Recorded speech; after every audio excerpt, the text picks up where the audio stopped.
प्यारे बुजुर्गों, माताओं, भाई और बहनों, इंसान क्या है,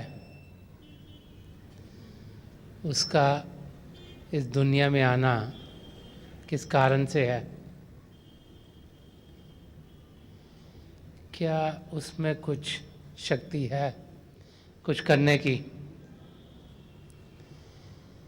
कि वो कमज़ोर है। ऐसा समय जबकि इंसान के अंदर ऐसे सवाल उठें कि ज़िंदगी का ध्येय क्या है, किस लिए मैं जी रहा हूँ, क्या मुझे रोज़ाना करना है, तब इंसान अपने आप को सही तरीके से देखना शुरू करता है, अपनी ओर ध्यान देता है कि ज़िंदगी कैसी हो। जब तक हम सही रूप से ये न देखेंगे कि हम इस धरती पर क्या करने के लिए आए हैं, तब तक हमारा समय सिर्फ ऐसी चीज़ों में गुजरेगा जिससे शायद हमें कुछ फ़ायदा ना हो। हम देखते हैं कि जब हम कुछ कर रहे होते हैं, अगर उस करने के पीछे कोई मकसद ना हो तो फिर जो भी कार्य चल रहा है वो सही तरीके से होता नहीं। लेकिन अगर किसी मकसद से हम कुछ करें,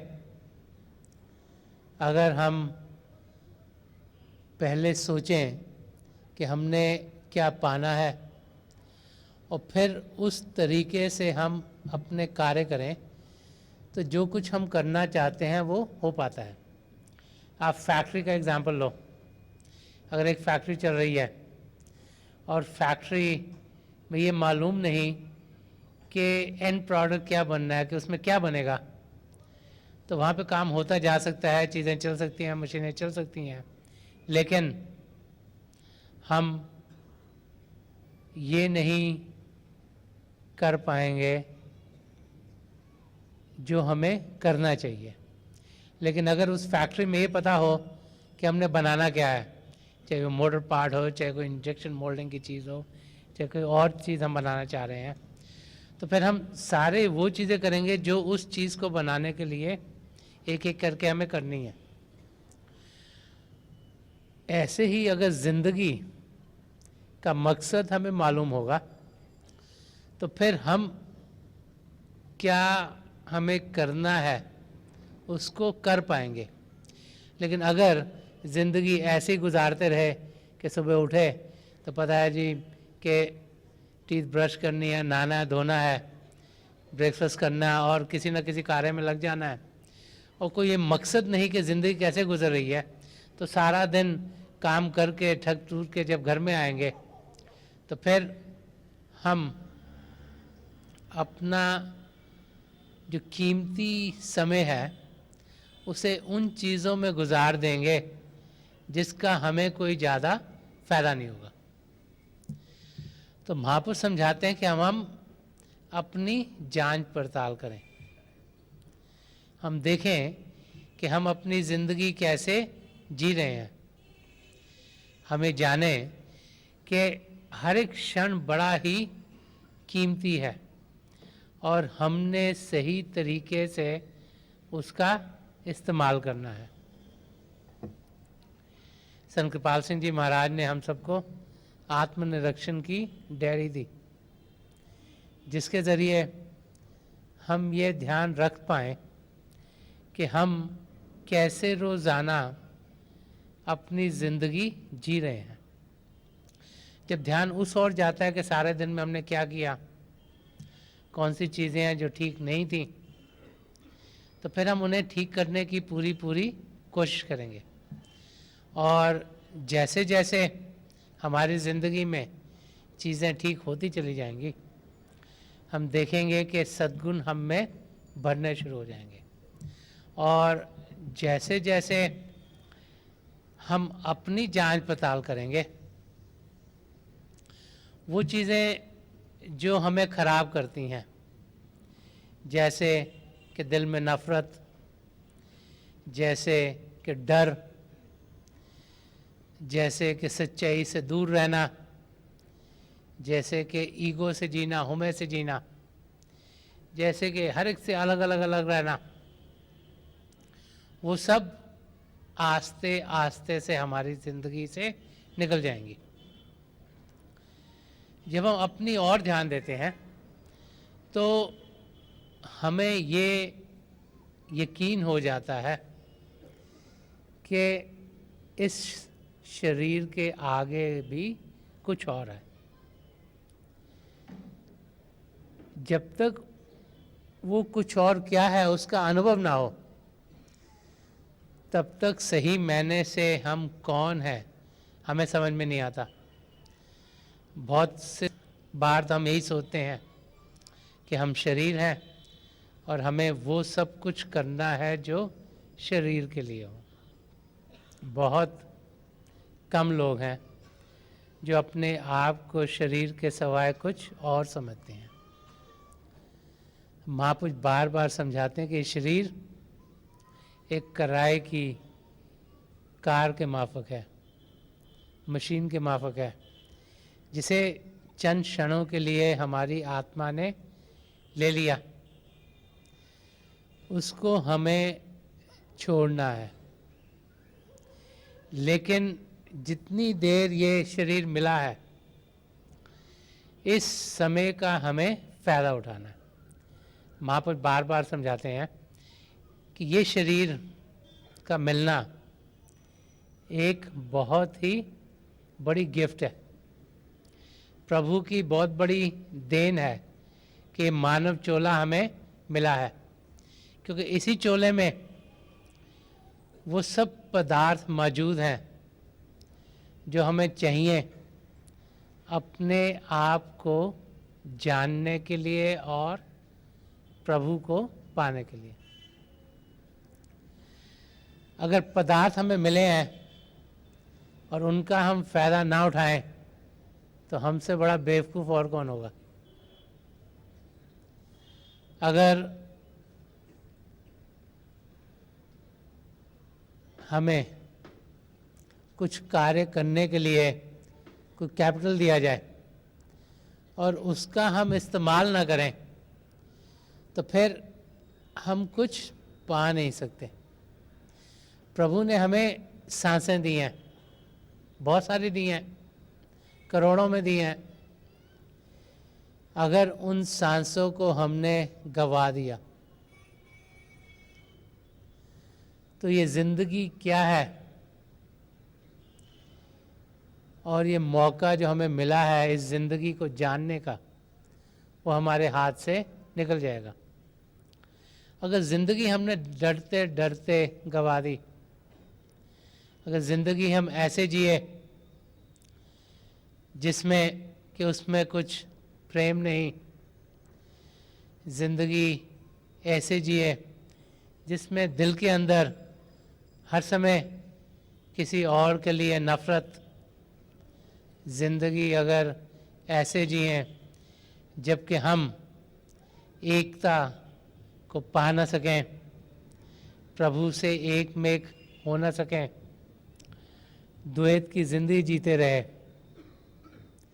अगर हम ज़िंदगी ऐसी जिए जिसमें हर समय हम सोचें दुख दर्द बहुत है, उनसे हम घिरे हुए हैं, ये भी गड़बड़ हो रही है, वो भी गड़बड़ हो रही है, ये भी ख़राब है, वो भी ख़राब है, तो ऐसी ज़िंदगी जीना संतों महापुरुषों की नज़रों में बेकार है। तो वो हमें क्या समझाते हैं कि हम ऐसी ज़िंदगी जिएं जिसमें हम किसी चीज़ से डरे नहीं। क्यों? क्योंकि जब हम डर के बारे में सोचते हैं तो इंसान के अंदर डर क्यों है? उसे किसी चीज़ का खतरा है, तब इंसान डरता है। सबसे बड़ा खतरा क्या है कि इंसान को मालूम नहीं कि कब उसकी मौत हो जाए, तो अंदर एक डर सा पड़ा रहता है। तो महापुरुष समझाते हैं कि मौत हमारी नहीं, हमारे शरीर की होगी। अगर हम ये जान लें कि हम इटर्नल हैं, हमने सदा सदा के लिए जीना है, जो असलियत है वो हर पल हर क्षण हमारे अंग संग है, कि हम कभी भी मरते नहीं। जो मौत होती है वो शरीर की है, आत्मा की नहीं, और असली रूप हमारा शारीरिक नहीं, आत्मिक है। तो इंसान की जिंदगी से डर निकल जाएगा। दूसरी चीज़ ये, अगर हमें ये यकीन हो जाए कि हम प्रभु की अंश हैं, अगर ये यकीन हो जाए कि प्रभु हमारे रखवाले हैं, जो कुछ हमारे लिए बेहतर होगा वो होगा, तो डर हमें किसी चीज़ का लगेगा नहीं। अगर प्रभु में यकीन हो तो यकीन ये भी होगा कि कार्य हमारे सारे अच्छे होंगे। यकीन ये भी होगा कि जो काम करेंगे वो ठीक होगा। यकीन ये भी होगा कि जो कुछ हो रहा है सब उसकी रज़ा में है, इस करके बिल्कुल ठीक है। तो जब ये अनुभव हमको हो जाए कि हम प्रभु से अलग नहीं, तभी ये यकीन बनते हैं। तो वो अनुभव कब होते हैं? जब हम अंतर्मुख हो पाए, जब प्रभु के साथ कुछ कनेक्शन पाए, जब देखें कि हमारी ज़िंदगी में प्रभु का हाथ है, प्रभु का प्यार है, उनका सहारा है। तो ये कैसे होगा? अगर बाहरी आंखों से इसे देखना चाहें तो ये नामुमकिन है। जब अंदरूनी आंख खुलती है तभी हम सही तरीके से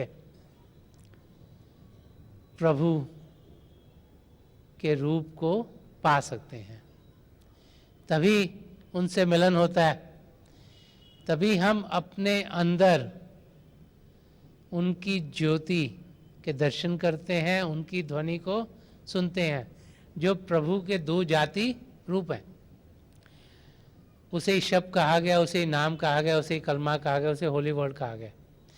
तभी उसको जुड़ने के साथ हमारी रूह शरीर से ऊपर उठकर अंदर के मंडलों में प्रवास करनी शुरू कर देती है। और जब हमें ये अनुभव हो जाता है कि हम अपने शरीर से अलग हैं और हमारा असली रूप शारीरिक नहीं आत्मिक है, तो फिर हम अपनी ज़िंदगी में वो कार्य करने शुरू कर देते हैं जो हमारी आत्मा के लिए अच्छे हैं। तो मौत का डर हटना सबसे ज़रूरी है। वो तभी होता है जब शरीर से ऊपर उठते हैं, और जब मौत का डर हटता है तब हमें यह अनुभव हो जाता है कि हम इमॉर्टल हैं, सदा सदा के लिए हम रहेंगे। हमारा कोई नाश नहीं, कोई अंत नहीं होने वाला। और वो तब होता है जब के शरीर से उठकर इंसान के चोले के अंदर हमारी रूह अंदर के मंडलों को पार करती हुई सचखंड में पहुंचती है और प्रभु में लीन होती है। तो वो आत्मा का प्रभु से मिलाप होना, वही सच्ची एकता है, वही यूनिटी है जो हमने पानी है। जब वो यूनिटी आ जाए तो फिर बाहर में सबके साथ एकता खुद ब खुद हो जाती है। हमारी आत्मा प्रभु का अंश है, उससे अलग ज़रूर है, लेकिन उससे दूर होने के नाते ये नहीं कि उससे बदल गई है। अगर आप सोने को लो, उस पर चाहे बारिश पड़े, चाहे गंदगी पड़े, चाहे कुछ भी हो, वो कभी ख़राब नहीं होता। जब गंदगी उसके ऊपर से हटा दो तो सोना खुद ब खुद निखर आता है, खुल जाता है। वही हालत हमारी आत्मा की है। उसे परमात्मा से बिछड़े लाखों करोड़ों साल हो गए, लेकिन इसका मतलब ये नहीं कि वो असलियत ख़त्म हो गई है। मन माया के उसके ऊपर बहुत से पर्दे पड़े हैं। अगर एक एक करके ये हट जाएं तो असलियत खुद ब खुद हमारे सामने आ जाएगी। और जब असलियत आएगी तभी हम अनुभव करेंगे कि हम प्रभु से एक मेक हैं, उनसे अलग नहीं। और फिर जब प्रभु से एकता होती है तो अंदर से ये अनुभव इंसान को होना शुरू हो जाता है कि वो औरों के साथ भी जुड़े हुए हैं, कि जो कनेक्टेडनेस है वो सिर्फ बाहर ही नहीं, हम सबके भीतर है। जब पहले हम उसको अपने भीतर पाते हैं तो खुद ब खुद बाहरी रूप में भी हम लोग जुड़े हुए हैं, इसका अनुभव हम करना शुरू कर देते हैं। और तभी हमारी समझ में ये आता है, जैसे गुरबानी में आया है कि एक पिता एकस के हम बारक, कि एक बड़ी फैमिली है जिसके हम सब सदस्य हैं। और जब हम अपने अंदर ये अनुभव कर लेते हैं कि हम सब जुड़े हुए हैं, तो फिर हमारी तरफ से प्रेम के सिवा और कुछ किसी और की तरफ जाता नहीं। जब हर एक को हम अपने ही मानते हैं तो उनके लिए हम यही चाहेंगे कि चीज़ें अच्छी हों, उनके लिए हम यही चाहेंगे कि सब कुछ बेहतर से बेहतर हो, उनके लिए हम यही चाहेंगे कि उनकी ज़िंदगी सफल रहे। और फिर हम कार्य वैसे करेंगे ताकि उनकी ज़िंदगी में सुख चैन आए। प्रेम हमें यही समझाता है कि जिससे हम प्रेम करते हैं उनका हम ख्याल करें, उनके लिए चीज़ें बेहतर हों, उनको खुशी मिले और उनकी ज़िंदगी सही तरीके से गुजरती चली जाए। तो वो प्रेम, जो प्रभु का प्रेम है, जो हमारे भीतर है, जो जब हम प्रभु में जुड़ते हैं, हम उसे पाते हैं, वो ज़िंदगी में औरों से जिनसे हम मिलते हैं उनके लिए प्रेम में बदल जाता है। क्योंकि प्रभु का प्रेम असीम है, उसकी कोई लिमिट्स नहीं। तो जब हम अपने आप को उस अवस्था में पाते हैं तो वो प्रेम हमें भी उस प्रेम को औरों की ओर पहुंचा देता है। तो फिर ज़िंदगी इंसान की हरी भरी हो जाती है, खुशियों से भरपूर हो जाती है और असलियत हमारे सामने खुलनी शुरू हो जाती है। तो महापुरुष समझाते हैं कि हम ये ना समझें कि हम कमज़ोर हैं, हमें जाने कि प्रभु की सत्ता, प्रभु की शक्ति हमारे साथ है, प्रभु का प्रेम हमारे अंग संग है, प्रभु से हम एक मेक हैं और ज़िंदगी ऐसे जिएं ताकि उस एकता को हम पा सकें। वो एकता हम तब पाते हैं जब हम अंतर्मुख होते हैं, अभ्यास पर बैठते हैं।